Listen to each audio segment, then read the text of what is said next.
Hello friends, welcome to रोशन की class YouTube channel. दोस्तों, आप सभी का आज की इस वीडियो में एक बार फिर से बहुत बहुत स्वागत है। आज की इस वीडियो में हम देखेंगे सुपर टेट की हम जो वीडियो यहाँ पे सीरीज स्टार्ट किए हुए हैं जियोग्राफी के, यानी कि पर्यावरण में आपका जो एक पार्ट आता है आपका जियोग्राफी, उसका यहाँ पे हम पढ़ रहे थे महाद्वीप, विश्व के महाद्वीप। उसमें मैं आप लोगों को अंटार्कटिका महाद्वीप के बारे में कंप्लीट पढ़ा चुका हूँ और आपको ऑस्ट्रेलिया महाद्वीप के बारे में बता रहा था, जिसमें पहला पार्ट हो गया है और आज हमारा सेकेंड पार्ट है। सुपर टेट की ये सीरीज चल रही है हमारी, सुपर टेट। ठीक है, सुपर टेट की सीरीज चल रही है 2022 की और ये हमारा पार्ट 2 है ऑस्ट्रेलिया महाद्वीप का, तो याद रखिएगा। आज की इस वीडियो में हम देखेंगे ऑस्ट्रेलिया के प्रमुख पठार कौन कौन से हैं, ऑस्ट्रेलिया की नदियाँ कौन कौन सी हैं और ऑस्ट्रेलिया में कौन कौन से मरुस्थल पाए जाते हैं। तो तीनों चीज़ यहाँ पे आज की इस वीडियो में हम डिस्कस करेंगे। और वीडियो अगर आप लोगों को अच्छी लगती है, हैंड नोट्स है, इसको मैं यहाँ पे जो आप लोगों को पढ़ाता हूँ हाथ से लिखे गए नोट्स है। इसकी अगर पीडीएफ चाहिए तो नीचे डिस्क्रिप्शन बॉक्स में जाके आप वहाँ से डाउनलोड कर सकते हैं, बिल्कुल फ्री है। और अगर वीडियो पसंद आती है जो मैं यहाँ पर समझा के आप लोगों को पढ़ाता हूँ, आप पीडीएफ तो डाउनलोड कर लेंगे, उसको पढ़ भी लेंगे, लेकिन एक बार वीडियो 10 से 15 मिनट के बीच की वीडियो होती है, इसको देख भी लिया करिए, जिससे मैं यहाँ पे कुछ चीज़ें समझाता हूँ आप लोगों को, वो सारी चीज़ें आप अच्छे से समझ जाएँ और वीडियो देखते देखते ही सारी चीज़ें लगभग याद हो जाएँ आपको। तो लाइक जरूर किया करिए इसके लिए वीडियो। और कंप्लीट सुपर टेट 2022 की तैयारी करने के लिए रोशन की क्लास यूट्यूब चैनल को सब्सक्राइब कर लीजिए। नीचे लाल कलर का सब्सक्राइब बटन, उस पर क्लिक करके जैसे ही सब्सक्राइब करेंगे बेल आइकन आएगा, उसको दबा के ऑल नोटिफिकेशन ऑन कर लीजिएगा। अब शुरू करते हैं आज की वीडियो।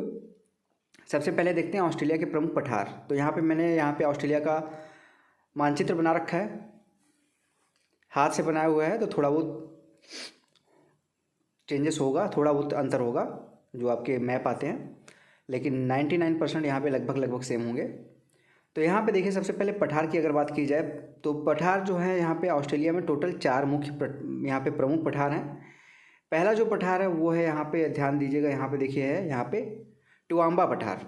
ठीक, एक आपका पश्चिम में है हैमर्सले पठार, एक आपका पूर्व में यहाँ पे एक है, और यहाँ पे एक अर्निम प्रायद्वीप के पास में है जिसका नाम है अर्निम पठार, और यहाँ वाला जो पठार है आपको दिख रहा है वो किम्बरले पठार है। तो 4 यहाँ पे मुख्य रूप से पठार हैं, याद रखिएगा चारों पठारों के बारे में। बहुत ज़्यादा इंपॉर्टेंट नहीं है, लेकिन नाम आप लोगों को पता होना चाहिए। टुआम्बा पठार, हैमर्सले पठार, अर्निम पठार और किम्बरले पठार, ये 4 पठार है। और यहाँ पर देखिए कुछ चीज़ें और आपको बताई गई हैं ऑस्ट्रेलिया में। आप नक्शा देखेंगे ऑस्ट्रेलिया का तो इस तरीके से आपको उठा हुआ यहाँ पे भाग 2 मिलेंगे, और एक यहाँ पे छोटा सा जूम करके मैं दिखा देता हूँ, यहाँ पे आपको छोटा सा यहाँ पे इस तरीके से उठा हुआ देखने को मिलेगा। तो इन चीज़ों को क्या कहते हैं, जो पानी से, समुद्र के पानी से तीनों ओर से घिरे होते हैं, उनको क्या कहते हैं, तो प्रायद्वीप कहते हैं। तो यहाँ पे 3 प्रायद्वीप मुख्य रूप से हैं ऑस्ट्रेलिया में। एक प्रायद्वीप का नाम है जो ये वाला है, वो है कैप यार्ड प्रायद्वीप। इस वाले प्रायद्वीप को कहते हैं अर्निम प्रायद्वीप। आप जैसे यहाँ पे मैंने अर्निम पठार बताया, तो अर्निम प्रायद्वीप जो है अर्निम पठार के पास में है। और नीचे एक यहाँ पे है प्रायद्वीप, यहाँ पे स्मॉल सा आयर प्रायद्वीप। तो ये 3 प्रायद्वीप हैं ऑस्ट्रेलिया में, 4 पठार, इनको याद कर लीजिएगा। और मानचित्र से इसलिए मैं पढ़ाता हूँ जिससे आप लोगों को मानचित्र पे देखे तो कभी भी आपको भूले ना, इसलिए मानचित्र की सहायता से मैं यहाँ पे पढ़ाता हूँ। इसके बाद हम चलते हैं, पठार के बारे में हो गया और प्रायद्वीप के बारे में पढ़ लिए, ज़्यादा इंपॉर्टेंट नहीं था लेकिन जानना जरूरी है। अगर कोई यहाँ पे हम पढ़ रहे हैं कोई महाद्वीप, उसके बारे में जानना जरूरी है। जो इंपॉर्टेंट होगा वो मैं बताता चलूँगा आप लोगों को कि क्या इंपॉर्टेंट है उस टॉपिक से। अब आते हैं, हम देखते हैं ऑस्ट्रेलिया की प्रमुख नदियाँ एवं झीलें। ठीक है, तो यहाँ पे हम देखेंगे कौन कौन सी नदियाँ हैं ऑस्ट्रेलिया में प्रमुख और कौन कौन सी झीलें हैं। तो यहाँ पे फिर से मैंने यहाँ पे बना रखा है आप लोगों को यहाँ पे ऑस्ट्रेलिया का नक्शा।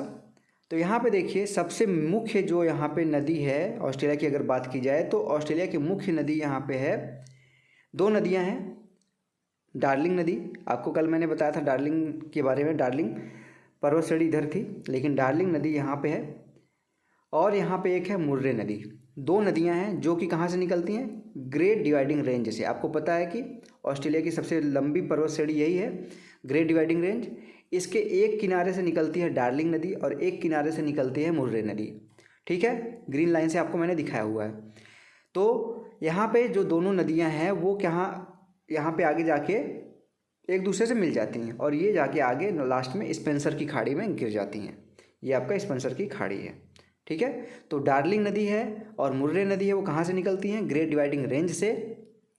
और यही ग्रेट डिवाइडिंग रेंज में ही मैंने आप लोगों को कल बताया था कि ऑस्ट्रेलिया का सबसे ऊंचा पर्वत शिखर है माउंट कोसियुस्को। ठीक है, तो याद रखिएगा ये इंपॉर्टेंट है कि ऑस्ट्रेलिया का सबसे ऊंची चोटी माउंट कोसियुस्को किस पर्वत श्रेणी में, ग्रेट डिवाइडिंग रेंज में। दो नदियाँ निकलती हैं ग्रेट डिवाइडिंग रेंज से, डार्लिंग नदी और मुर्रे नदी। ठीक है, और यहाँ पे जब ये दोनों नदियाँ एक इस किनारे से निकलती है एक इस किनारे से निकलती है तो यहाँ पे बीच में ये मिट्टी बहा के ले आती हैं। पहाड़ से नदी आती है तो पहाड़ से नदी जब आती हैं तो दोनों नदियाँ यहाँ पे मिट्टी बहा के ले आती हैं, जिससे यहाँ पे एक मैदानी भाग बन जाता है, जिसको क्या कहते हैं हम, यहाँ पे देखिए ध्यान से, रिवेरिना मैदान यहाँ पे है। जो दोआब है आपका काफ़ी उपजाऊ होता है, ये जलोढ़ मिट्टी होती है, यहाँ पे मैंने लिख भी दिया है, देखिए जलोढ़ मिट्टी से बहा के ले आती है पहाड़ों से, जहाँ पे गेहूँ की पैदावार बहुत ज़्यादा होती है। तो ये सारी चीज़ें भी आप साथ साथ याद करते चलिएगा, इंपॉर्टेंट चीज़ें हैं। गेहूँ की पैदावार किस मिट्टी में ज़्यादा होती है, जलोढ़ मिट्टी में। जलोढ़ मिट्टी कहाँ पे है, रिवेरिना मैदान में, जो कि आपका डार्लिंग नदी और मुर्रे नदी के द्वारा बनाए गए यहाँ पे जो दोआब क्षेत्र है उसके द्वारा यहाँ पे उसका नाम है रिवेरिना मैदान। ये हो गया आपका मुर्रे नदी और डार्लिंग नदी के बारे में। अब यहाँ पे एक याद रखिएगा, बहुत इंपॉर्टेंट है, यहाँ पे मैं बता रहा हूँ आप लोगों को, काफ़ी इंपॉर्टेंट इसलिए है क्योंकि ये नाम इंपॉर्टेंट है, विक्टोरिया। विक्टोरिया नदी जो यहाँ पे एक है, किम्बरले पठार था आपको मैंने अभी ऊपर दिखाया, किम्बरले पठार से यहाँ से निकलती है विक्टोरिया नदी। ठीक है, ये जाती यहाँ पे गिर जाती है। विक्टोरिया नदी इसलिए इंपॉर्टेंट कह रहा हूँ क्योंकि विक्टोरिया नाम काफ़ी इंपॉर्टेंट है, काफ़ी एग्जाम्स में डायरेक्ट पूछ लेता है विक्टोरिया से। तो याद रखिएगा विक्टोरिया नदी जो है वो ऑस्ट्रेलिया में है, कंफ्यूज मत होइएगा। विक्टोरिया झील और विक्टोरिया जलप्रपात आपका अफ्रीका महाद्वीप में है, लेकिन विक्टोरिया नदी जो है वो ऑस्ट्रेलिया महाद्वीप में है। आगे जब हम ऑस्ट्रेलिया महाद्वीप पढ़ेंगे तो विक्टोरिया झील और विक्टोरिया जलप्रपात के बारे में भी डिस्कस करेंगे। लेकिन यहाँ पे कंफ्यूज होते हैं बच्चे, विक्टोरिया नदी के बारे में पूछ लेता है, वो ऑस्ट्रेलिया की जगह अफ्रीका लगा देते हैं, तो ऐसा मत करिएगा। विक्टोरिया नदी आपका ऑस्ट्रेलिया में है, इसीलिए ये नदी इंपॉर्टेंट है। कहाँ से निकलती है ये, किम्बरले पठार से। उसके बाद एक नदी यहाँ पे है स्वान नदी, जो कि आपका पर्थ के पास जाके गिर जाती खाड़ी में। तो स्वान नदी है, मुर्रे नदी हो गया, डार्लिंग नदी हो गया और विक्टोरिया नदी हो गया। 4 नदियाँ हो गई, इंपॉर्टेंट ये चारों नदी थी। और बीच में यहाँ पे बीचों बीच में यहाँ पे क्या झील पड़ती है जिसका नाम है आयर झील। ठीक है, आपको दिख रहा होगा, आशा करता हूँ आप लोगों को यहाँ पे दिख रहा होगा, झील नुमा बना हुआ है, ये बीचों बीच में एकदम। ठीक है, आयर झील इसका नाम है। अब इसको पॉइंट वाइज बना के पढ़ लेते हैं। मुर्रे और डार्लिंग नदी सबसे बड़ा अपवाह तंत्र बनाने वाली नदियाँ हैं, ये सबसे बड़ा अपवाह तंत्र है जो दिख रहा है यहाँ पे दोआब क्षेत्र। उसके बाद मुर्रे नदी के किनारे सिडनी शहर बसा हुआ है। अब यहाँ पे एक इंपॉर्टेंट क्वेश्चन बनता है कि सिडनी शहर किस नदी के किनारे पे बसा हुआ है, तो ये मुर्रे नदी यहाँ पे बह रही, यहीं पे सिडनी है, सिडनी शहर मुर्रे नदी के किनारे पे बसा हुआ है। और यहाँ पे फिर है आयर झील, ऑस्ट्रेलिया की सबसे बड़ी झील है। याद रखिएगा कि आयर झील जो अभी मैंने आप लोगों को दिखाया, ये झील, ये ऑस्ट्रेलिया की सबसे बड़ी झील है। अब आगे बढ़ते हैं, ऑस्ट्रेलिया के प्रमुख मरुस्थल देख लेते हैं, ये भी थोड़ा सा इंपॉर्टेंट है, नाम तो जानना इंपॉर्टेंट है ही।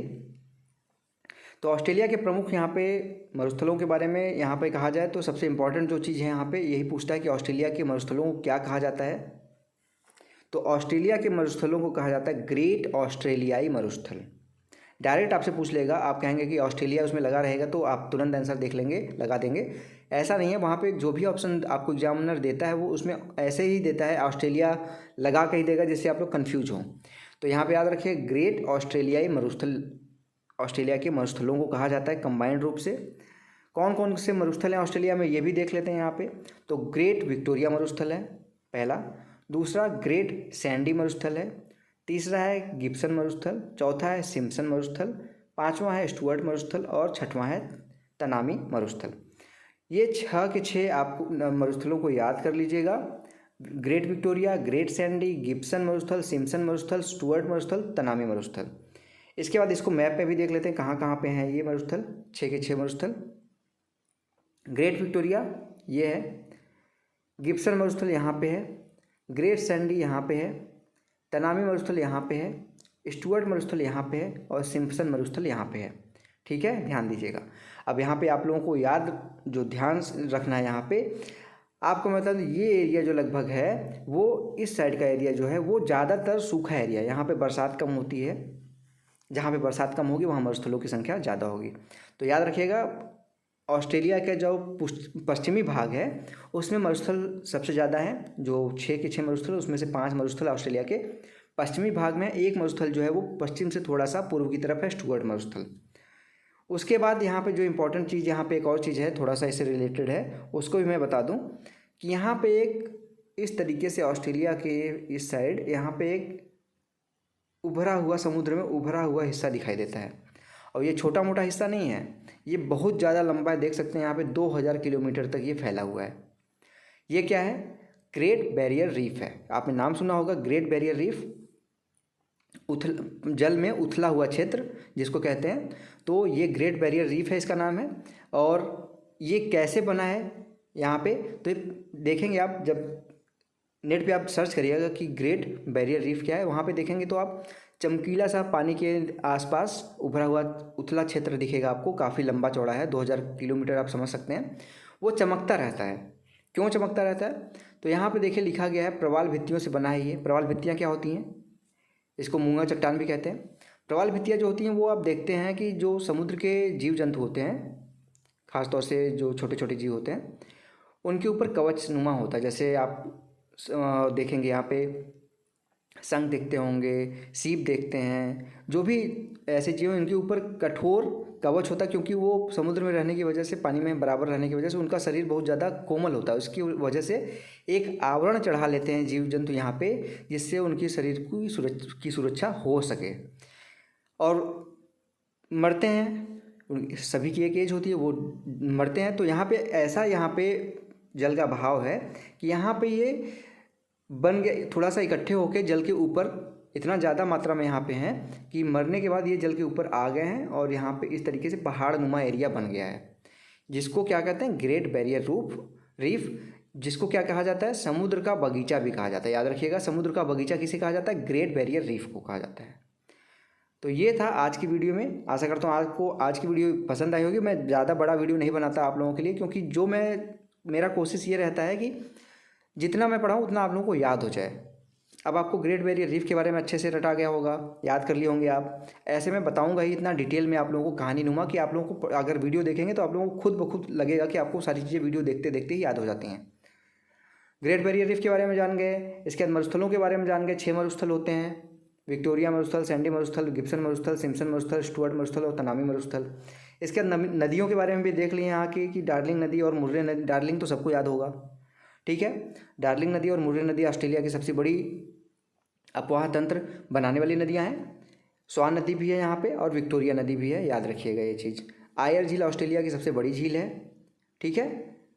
उसके बाद यहाँ पे हमने देख लिया ऑस्ट्रेलिया के पठारों के बारे में डिस्कस कर लिया, और ऑस्ट्रेलिया के जो 3 प्रमुख यहाँ पे प्रायद्वीप हैं, अर्निम प्रायद्वीप, कैपयार्ड प्रायद्वीप और आयर प्रायद्वीप, ये तीनों चीज़ें भी हमने देख ली हैं।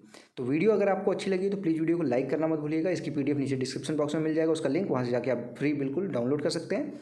और ऐसे ही कंप्लीट सुपर टेट की तैयारी करने के लिए सभी विषयों की यहाँ पे वीडियो आपको मिलेगी।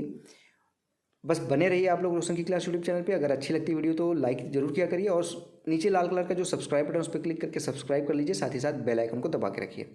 तो फ्रेंड्स, मिलते हैं नेक्स्ट वीडियो में, तब तक के लिए आप सभी का बहुत बहुत धन्यवाद। जय हिंद, वंदे मातरम।